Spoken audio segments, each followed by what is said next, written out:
Hello, everyone. I wish you all a happy Friday. Thank you all for joining us today for another webinar of October. Our webinar today is called Build Your Own Brand.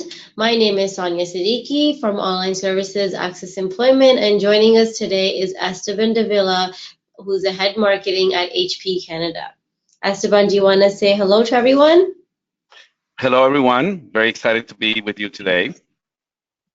Thank you, Esteban. So before we begin, everyone, we're just going to go over a few slides to make sure that you have the best experience watching this webinar today.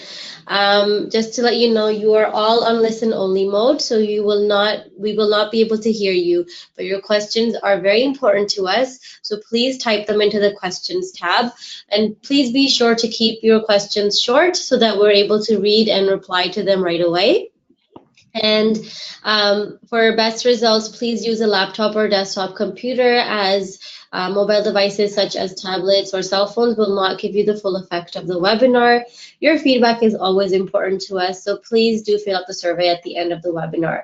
Please note that all our webinars are always recorded, so you will be getting a recording after the webinar if you have registered for it. So feel free to watch it again or share it with your friends. Just to tell you a little bit about ACCESS, we've been around for over 30 years helping job seekers such as yourselves. We help connect our clients to employers in Canada and the GTA. We have over 30,000 job seekers actually every year that are served. We have over 25 tailored programs, and they're growing every month.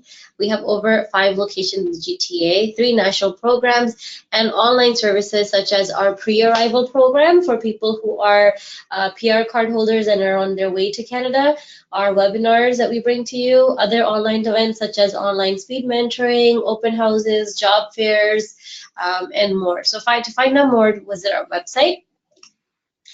Before we get started, I just want to ask where everyone's joining us from. So I'm going to launch a poll, and you will be able to select the best option. And I'll give you a few moments.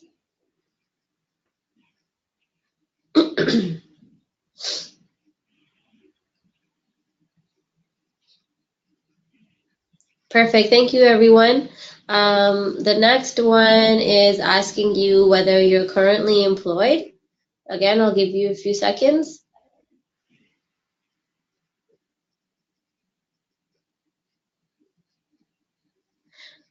Perfect. Thank you for participating. I'm going to hand it over to Esteban now. So Esteban. Have you made me a presenter? I'm doing it right now.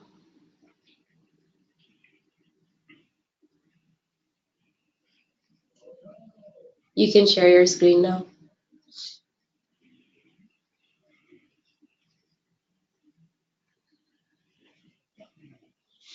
Let me know when you can see my screen. We can see your screen. Go ahead.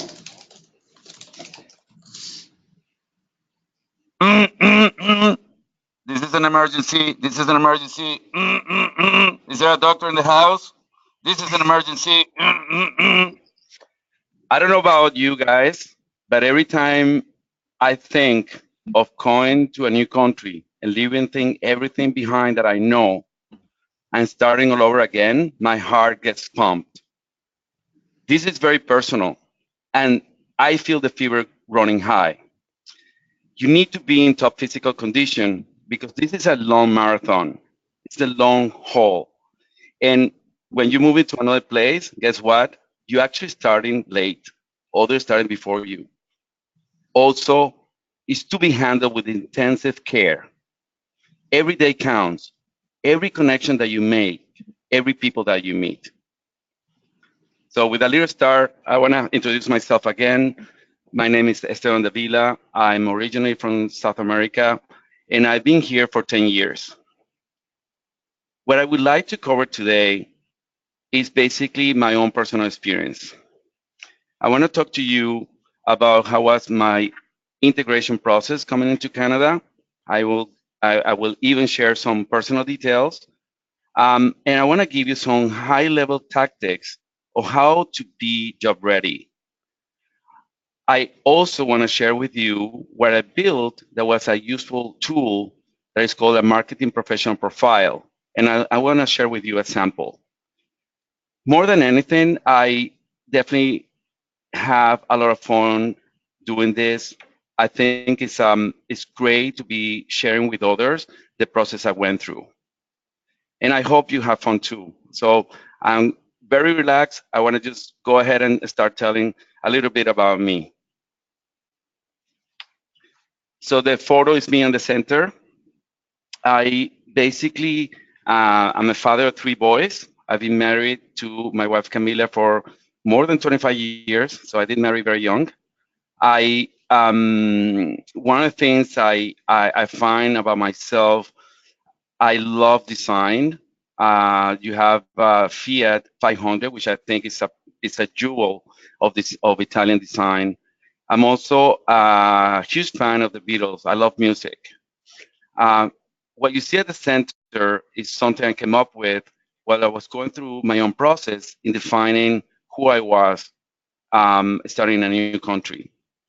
The signature themes are basically my strengths.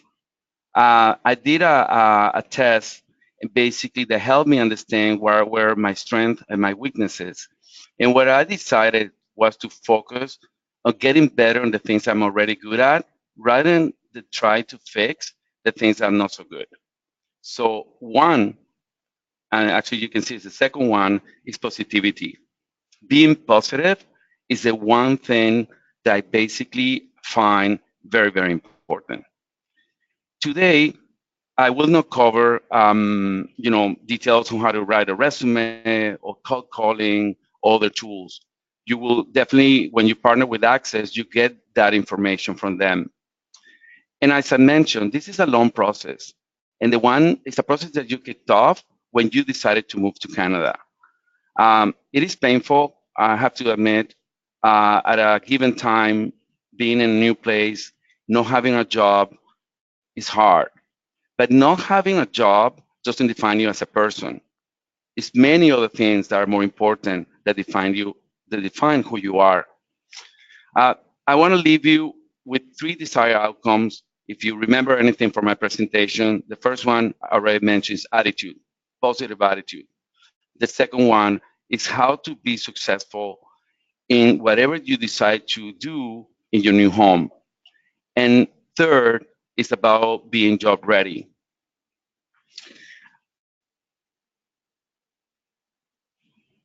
I have another poll question for you.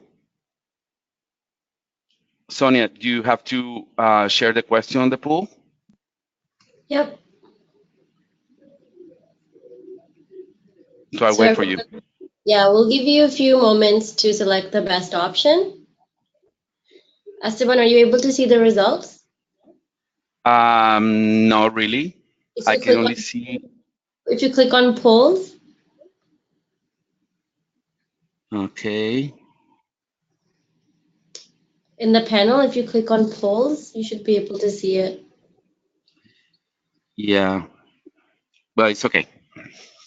I guess I just wanted to understand where people are coming from, if they, whether they're here or not. Well, But okay, so I can tell you. So 20% are saying they haven't arrived in Canada, 36% have been here for less than 6 months, and 40% have been here for more than 3 years.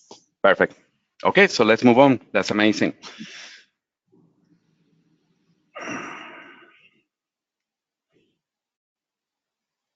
Okay, so the first thing I wanted to tell you is how was my own process. I basically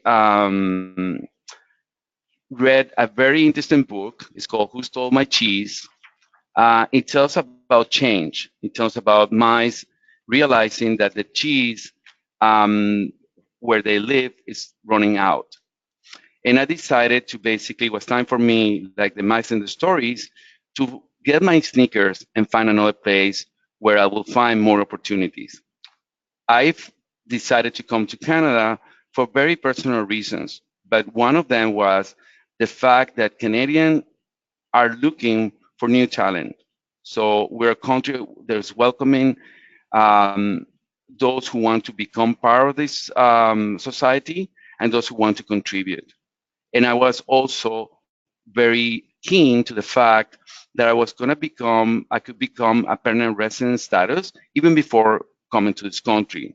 So, like like you in the audience, you might be in the same process. And for those who arrive, they basically came for different reasons. That was mine. I always, when I meet newcomers and I start, having conversations, and some of them feel a little bit discouraged and not so happy because things are not working out the same, the way they plan, which was also actually my case. I always ask them, well, unless you receive a signed letter from our prime minister now, Justin Trudeau, it was your decision to come to this country. You took the the decision of making this your new home. So therefore, it's your responsibility. None of us were invited. We made the invitations come to us. So one important aspect of this is that if you're coming to a new country, it's your responsibility to make it your new home. You have to start by learning, accepting things that are different from your origin, but basically embracing the new ones that you found in this country. Canada is an amazing place. It has nature, it has cities, but most of all, we have a multicultural environment that makes us find different people completely from us. We interact with each other, and everybody looks forward to hear your story. So when we're going through this process and we have a lot of time in our hands, it's an ideal opportunity to learn more, to try new things, to take the time, if you're in the city or if you go in the suburbs, to walk your surroundings, to try to basically be very curious and ask people questions. It's your role to learn this for yourself and also for the sake of your family. You have a chance when you decide to move to a new country to become a better version of yourself and also to leave behind those things that some of us don't like about ourselves because you have a new slate, you have a new start. It's your time to basically decide how you want to show yourself to others. If it's with you by yourself or if it's with your family, it's even more important because you wanted to make them secure and confident that this is the best decision that you've made in trying to become a new citizen in a new country. I want to shift gears to describe a little bit how I landed in Canada and what I did at the beginning. So, for those who have been here for a while, I hope you relate to this. So, basically, looking for jobs, I spend enormous time in front of my computer, basically looking at job postings and applying to them. I applied as many job postings as I could within a week, and I spent probably, most of my day in front of my computer by myself.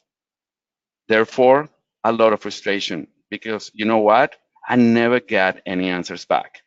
I know there are a few people, there are very, very lucky ones who actually have been able to come here already with a job, but majority of the people I met throughout these years were like me. They didn't have a job to begin with, and they started doing the search. In my case, on my own, without having not support because I didn't find it. For example, for the 20% that have not arrived to Canada, you're already ahead. You are already ahead because you're already engaging with this amazing organization. You're already learning from others some of the resources that you have available ready for you. So, what is the big breakthrough that I learned is that actually the time you spend looking for a job should be only 20%. 80% of the time that you dedicate to looking for a job in this country should be focused on networking, making connections, presenting to people, giving a mark behind. And that was a radical difference that I found once I started going through the different workshops that I was presented by Access Employment. It made my life completely different. It changed me from being isolated, being by myself, sad and depressed to starting, making a better version of myself, finding that I wasn't alone going through this process, and therefore understanding it was just a phase in my life. It did not define. It did not, as I mentioned before, it did not define me as a person, and it was part of the things that I accepted when I decided to move to a new country. I want to show you what I mean by being job ready. I'm a marketer at heart. I've been doing marketing for, I want to say, almost 25 years. And I realized that finding a job or looking for a job is almost like a marketing initiative or a job on its own. So in marketing, we usually talk about having a 360-degree campaign when it comes to different media, touch points with the customers, and so on. So I decided to create this slide to show a 360 networking view of what is being job ready. And it's a process. You don't do everything the first day. And in my case, it started with once I walked into the Access office. And my case is actually really interesting because it took me a year to learn that this organization, an organization of the sort, actually existed in Canada to support newcomers to Canada. It was a friend, a person I had recently met who had been in the country for a month. He introduced me to Access. And actually, he asked me one afternoon, come along. And I said, you know what? I'm not doing anything. I don't have a job. So might as well, I have nothing to lose. So going with him and walking into the offices, the first thing that I realized is that I wasn't alone. And I started doing all the workshops that the Access organizations provides and making connections with people that were in the same place as me, from different countries with different motivations, but all here to try to integrate to the new workforce and to try to integrate to the new culture and society. So a 360 summary for me started with a business card. Well, basically, once you make a connection and when it's an opportunity to do so, you leave your contact information behind. Um, then the next one, which is the most difficult one, at least in my view, is having an effective resume. And I say this because when I dedicated and I was by myself, just applying for jobs, I had whatever resume I had from my previous country. And what is the fact is that it wasn't wrong uh, on its own, but it wasn't Canadian. And you want to understand that once you choose to come to this country, it is you who needs to adapt. Canada will welcome to bring your own culture, but also to embrace the local. So having the right resume is really key. Um, while writing the resume, it's a frustrating journey because every time you show it to one person, a new person, they're gonna critique it. They're gonna find so many things that you need to change. But you need to come to a point in the journey where you feel so confident that your resume is the right one that even if somebody critiques it, you only take the positive part of the opinion and you move on. Also, the resume is not a standard one. You basically have to adapt it to every particular job posting. That's why you don't apply to 20 job postings in a week. You apply to only a few because you do a good job. I move on to LinkedIn, and LinkedIn, and I know the numbers. Unfortunately, I don't have on top of my head the growth of LinkedIn in Canada, but it's something incredible. From the time I started using LinkedIn, right before I decided to come to this country, LinkedIn is an amazing tool. It's an amazing tool because it's how you connect and you create your own network. And networking doesn't mean only people that are local to Canada or the people who have been here for longer than you. The person sitting next to you in a session at Access Employment is how you start your network. Because a couple years from now, from that moment, that person will have a job and that person can connect you to other opportunities. So don't see it as only I need to connect with people that are not in the same process as me. But LinkedIn is not a resume. It's not exactly the same. It's not a copy paste of what you have in your resume. LinkedIn has a different strategy. It has a different way of presenting it.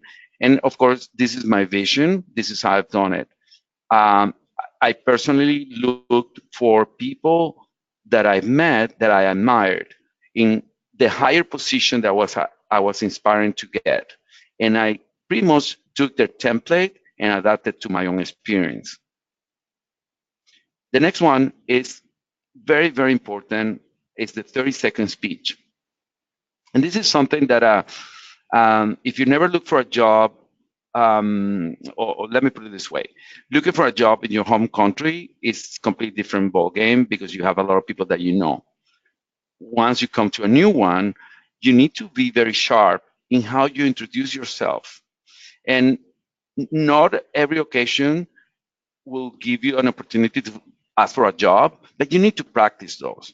So one thing that I use personally in the first few months and years that I was in Canada is basically I introduced myself to people. I made it a point, and I live in a condo in the city, to every time I walk into the elevator to kick off a conversation. It make me, you know, it make me faster. It make me sharper, and practicing a 30-second speech in detailing someone who could be not the person who's going to find you a job, but basically you want to leave a seed in their mind about who you are, what you're doing here, and what you're looking for. Other things like cold calling and interview techniques are very important. And these are things that you learn. Again, we're not, if you've never been in a situation like this before, it's normal that we don't know these things. And that's why you integrate in these type of workshops and you basically go through this process of learning. I will describe later what a portion of what is my professional profile, but out of the gate, I will tell you it's a unique technique in which actually during an interview, you pass from being at the other side of the table in front of your interviewer to a colleague, basically because you sit down next to that person to show them a printed copy of what you have prepared for them. All the things that I consider very important in this being job ready is doing volunteering, participating in different associations, either going to your church and being a volunteer to help at a breakfast or a luncheon, or basically being part of the school. If you are kids, participating in the parents' nights and offering your time to help in whatever fashion you can. This will give you the interaction. You will learn how people communicate. And when I say communicate, it's not necessarily I'm talking about whether or not English is your first or your second language. In my case, it's my second language. But it's understanding the nuances. How Canadians talk to each other. What is expected when you're in a social gathering. Those things you need to pick up. That's why it takes time. Because not that the ones that you had before are wrong, they're just different. And you want to try to integrate as much as you can. Then there's meetings, informational interviews, job fairs. Those are important. I put on top for those of us who bring diplomas from other countries. I found very useful, and this is something they taught me also at ACCES, to do the certifications with the organizations that recognize those diplomas. It will give a potential employer the fact that you took the time to go through the right channels to at least provide that a Canadian organization has seen your degree. So this is again a 360 view of what is networking. I'm going to start with telling you how was my experience looking for a job when I first came. So I had been in HP in Latin America for 10 years. And actually, the person who supported me in my own process of doing the immigration for Canada pretty much told me, you need to stay in that company. It's very important for you not to leave. So once I got here, of course, HP was the one opportunity I saw as my best. As a matter of fact, I still work for HP when I moved to Canada, and that was my unique story. I don't know if many people can do that, but I was still working for that company in Latin America. So I was able to have my ID badge, and I came to the office in Canada. All fine, all good until then. Just one small detail. I landed to this country and into this city where the company offices are in August 2008. 2008, end of the year, was the beginning of one of the most important major financial crises in the United States, and had an immense effect in Canada. So month or so of me trying to meet people in the new office, everything shut down. There was a person that actually came up to me and asked me almost with a little bit of aggressiveness, "Hey, dude, what are you doing here? We might all lose our jobs, and you're looking for a job. You're completely in the wrong place." I even had an opportunity through a gentleman that I met referred me to a hiring manager for a position in marketing. And this came to me. I mentioned I landed in August 2008.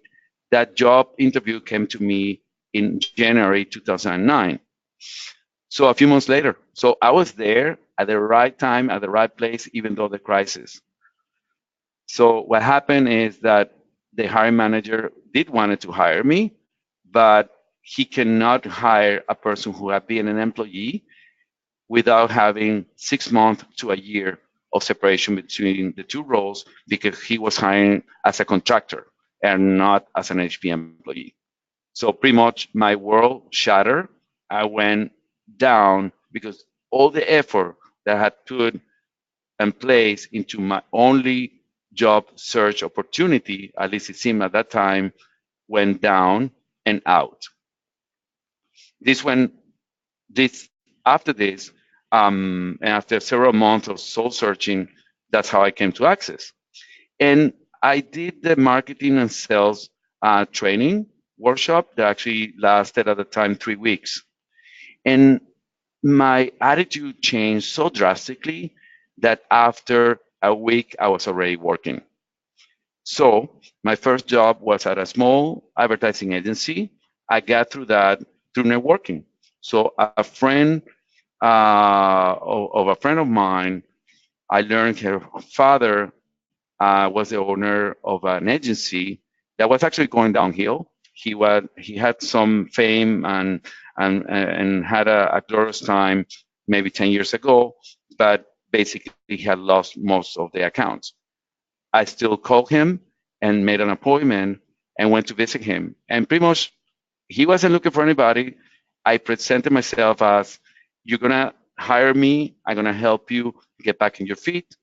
I'm gonna help you get new customers." And I knew right out of there that that opportunity was going to be very short term, because he was not able to pay an employee, or already having 3 other employees in the organization, but little, almost non-existent customers paying the bills. I still remember he paid me 2,500. I stayed there the first 2 months. Then he tried to fire me, and I said, "Don't worry, I will work for free to you because you were so kind to me." So I stayed a month or a month and a half later. But what happened to me at the time, and as I mentioned, my attitude completely changed. I started meeting other people. So St. Lawrence Market is a famous marketplace here in Toronto, was one of our accounts. And while I was visiting, I became friends with the person who basically worked with the agencies.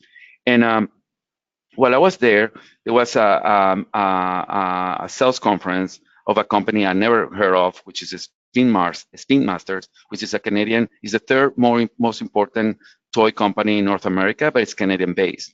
And they were having, I recognized they were having at sales conferences. So I started listening while I was waiting, and I decided, why not? Let me introduce myself to somebody. So I talked to I think it must have been a creative or a salesperson, and asked for that person to introduce me to the marketing director. So what happened after that? 2 months later, I had an interview with the marketing director of this company. At the same time, Sonoris Market asked me if I can do, additional work for them.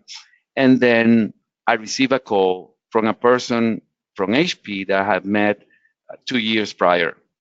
And this person basically, I kept in touch with him. Pretty much asked me, "Are you still interested in getting back to HP?" And I said, "Of course, that's my dream." And basically, he mentioned to me that he was leaving HP, but he wanted to introduce me to his manager. And that's how I went back basically to the back door through networking to have an opportunity sitting back with HP. But what is the big difference between that second chance, almost 2 years after I landed to this country, and the first time? I wasn't scared. I was already having interviews with other organizations. I knew sooner or later I was going to find the best option for me. I felt completely confident. I was job ready. I didn't feel this was the only chance to me to make it. I wanted to also describe this job search because I found it very, very, very good in illustrating what I just said.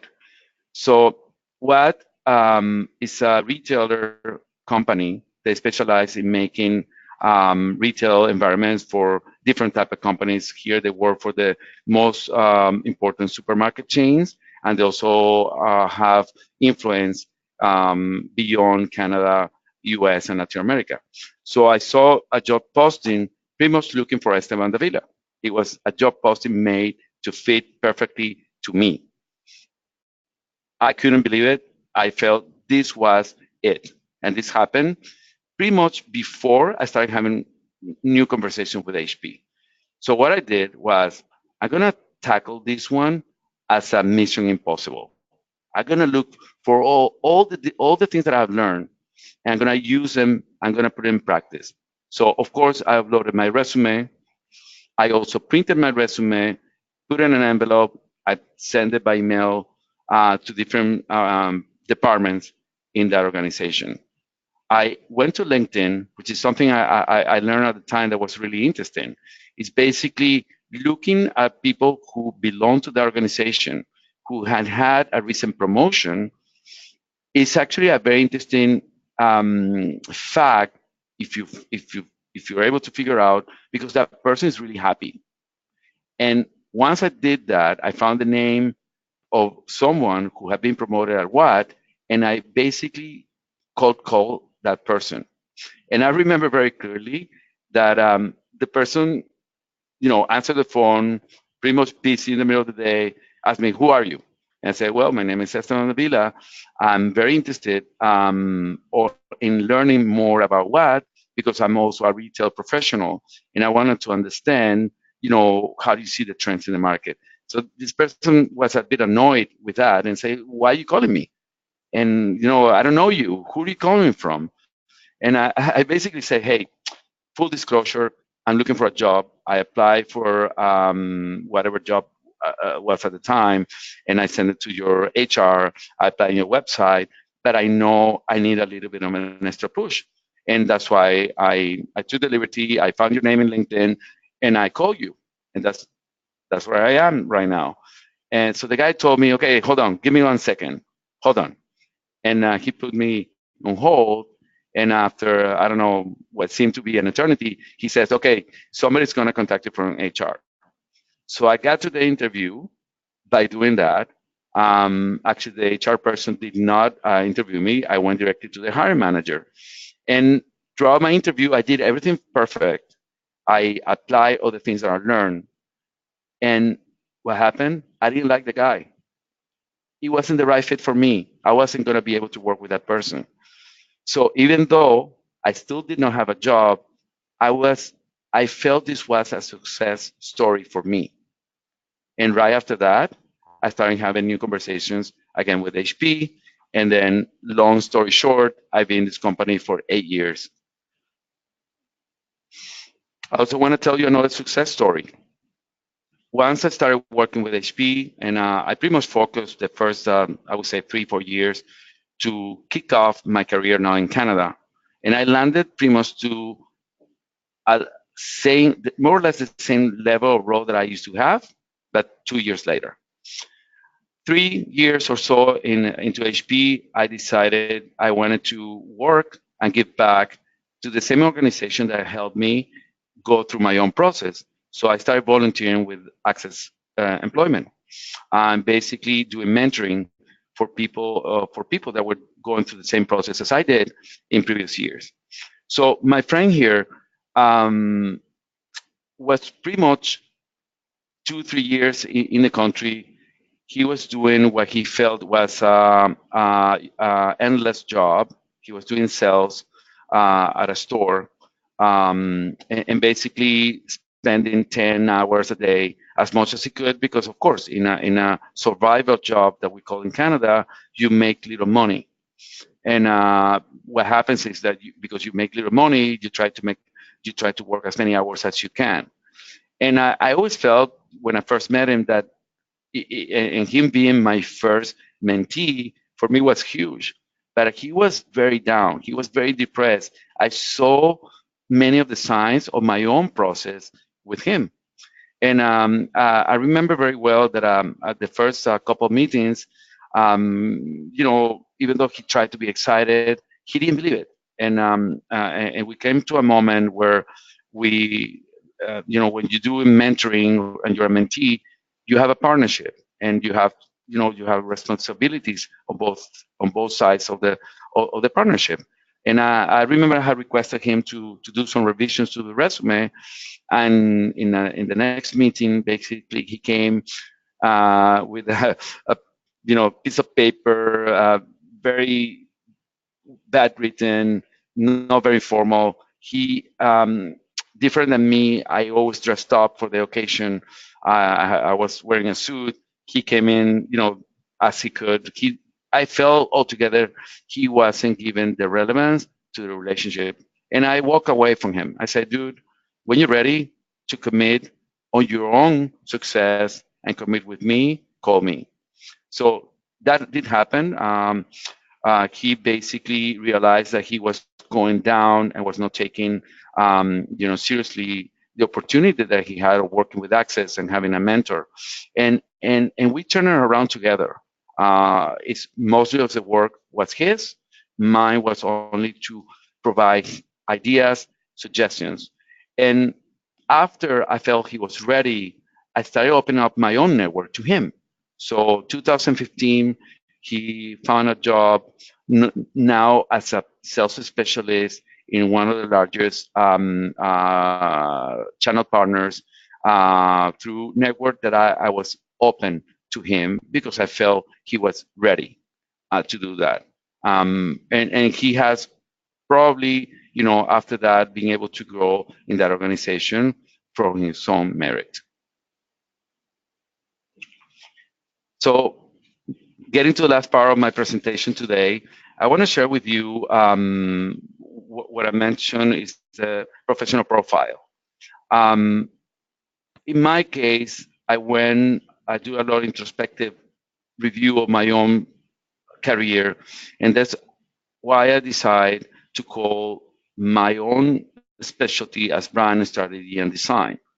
I also wanted to be able to show the work that I had done previously coming to Canada.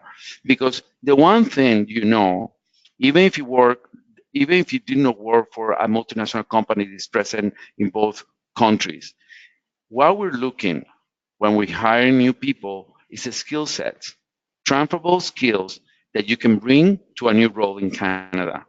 And believe me, I've hired lots of people in my time. I have a team of 7 marketers, and I've done good and bad decisions in hiring people. It's a very difficult process. But basically, what you want to show as somebody who's aspiring a job in this new market is that you have a skill set, that you know the, the techniques and you will learn fast the Canadian nuances. And the more you integrate prior, the more you go out, the more network you do, the more you understand how people communicate in this country, you lower the resistance and you lower the risk of me hiring you. Because as a matter of fact, and people sometimes express their challenges of finding a job in Canada as a newcomer. Is the fact is it's a risk also for the hiring manager to hire a new person. And I can tell you, I hired a Canadian that did not fit our culture, and I had to let him go. And I also hired a person who had never lived in this country and has done an amazing career in my organization, and who I consider a very close colleague and a friend. So let me share with you what I mean. So in my case, I wanted to show that I have the skills of being a manager. So what I brought was my organization in my country of origin, Venezuela, and the team that I managed at the time. Interesting enough, all the people under me were contractors. So we're not employee of HP at the country. We're people that I contracted through agencies, which is which is also an unusual way to start a career in Canada as a contractor for 2 or 3 years. So I showed this. I also presented, not only did I have an organization, I had a strategy of why I hired this team. I also showed, because I had sales reps under me, that I knew how to measure them, how to incentive them, that have training programs, that have I had other incentive. So not only I manage a team, I strategize, I structure, and I was able to track the metrics. I also showed some executions of that part of the team that were at stores in retail. Then I moved to consumer activations. So I wanted to show that I understood the consumer market. Even if I didn't know the Canadian specifics, I had experience. So, for example, I show a promotion called Mailing Rebate. I described the concept. I showed the creative. I even presented the platform or how was that enabled us to track that activity when it went to the customer. I showed the communication of that initiative, different POP banners, take ones. So all this creative I kept for me because as a marketer, I consider we're half artists and half scientists. But for me, the work that I did and I keep doing today is something I'm very proud of. So I kept records of everything, or most of the things that I did, at least the important things. I also show other pictures of how this particular promotion was presented at store level. So it gave them a sense that I had the expertise. Maybe some of the things did not apply to Canada, but certainly I could come up with a concept, I could execute it, I can have a structure to basically make it happen. Last one that I felt was it is very important part of a marketing profile is understanding numbers.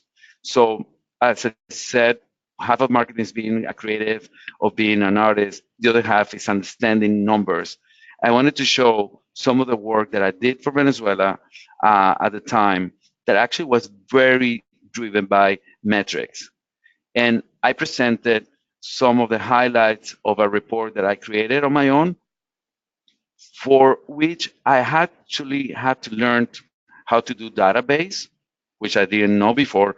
And I made that comment when I'm presenting this. I learned database on my own. I had this idea of doing this a better job of what the previous team was doing. So I showed just examples of how those numbers were presented and the type of decisions that other parts of the company were able to take in basis of this. to basically manage the business. So I really hoping all this is useful for you. I am, again, I think this is a long journey. And as I said at the beginning, the first thing you need to have is always being very positive. Positive attitude will open you doors. You can define your own success by making small steps in a journey that's going to take you, for a long haul. I still consider myself part of that my journey. Even today, I'm always trying to push myself further, and now push my team also further. And basically, the power of networking.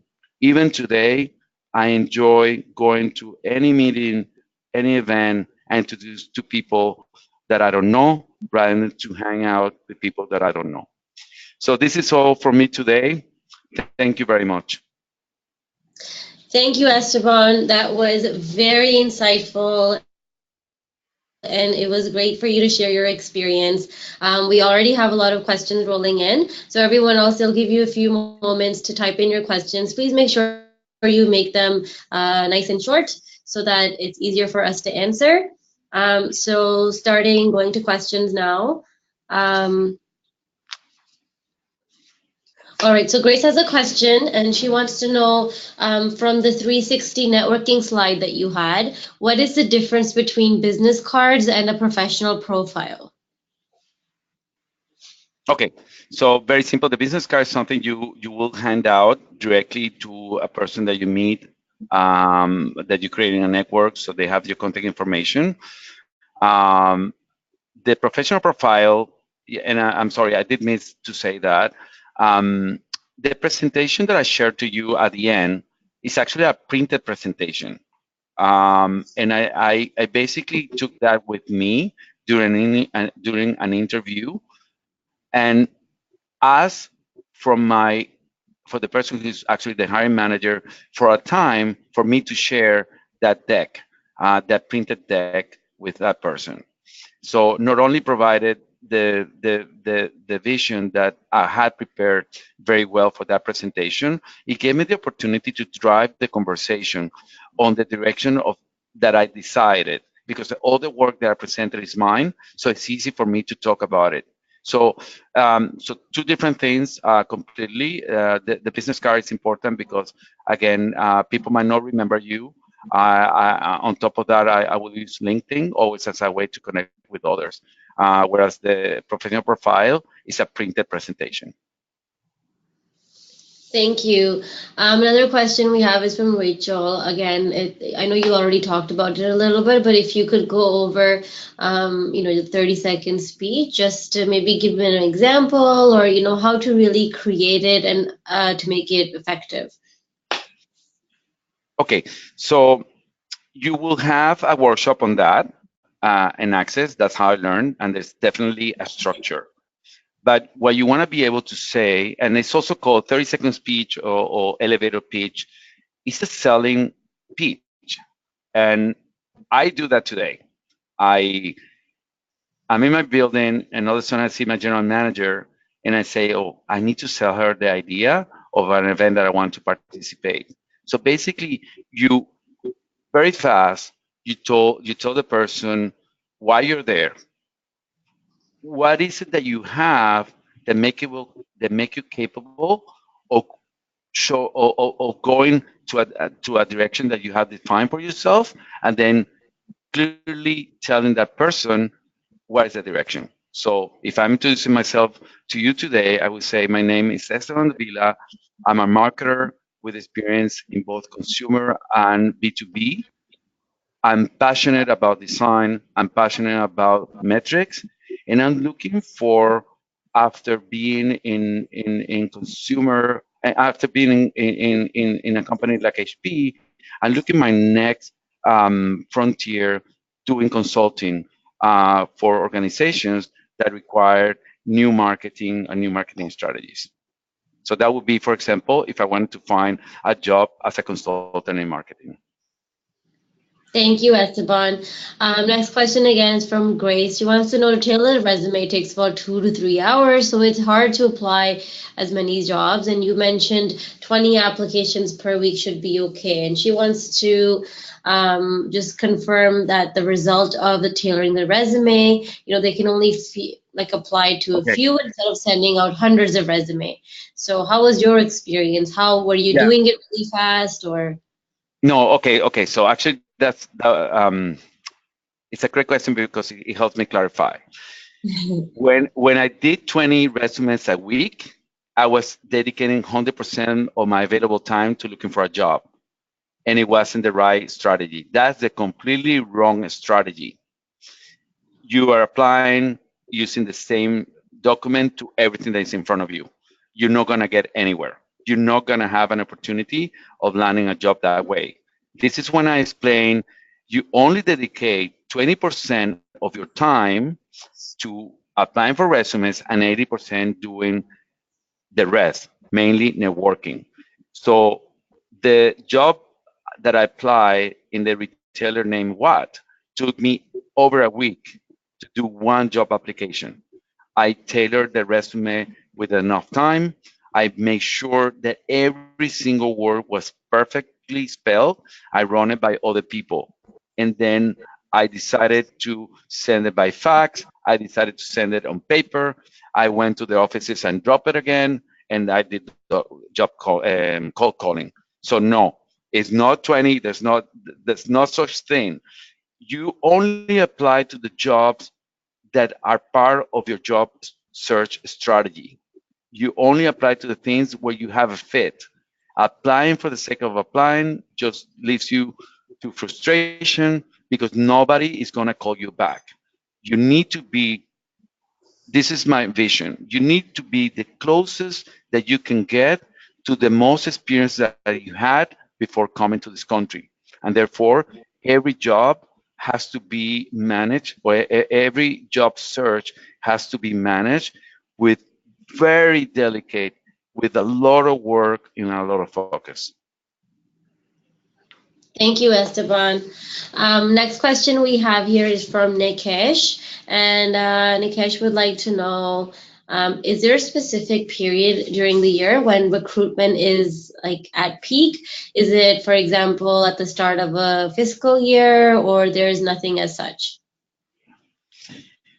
Well, it is said in Canada, and I would say it's correct that the months of summer are the lowest in terms of job opportunities, mainly because in Canada we tend to slow down business in general. So I would say July, August is my experience that those are the lowest months.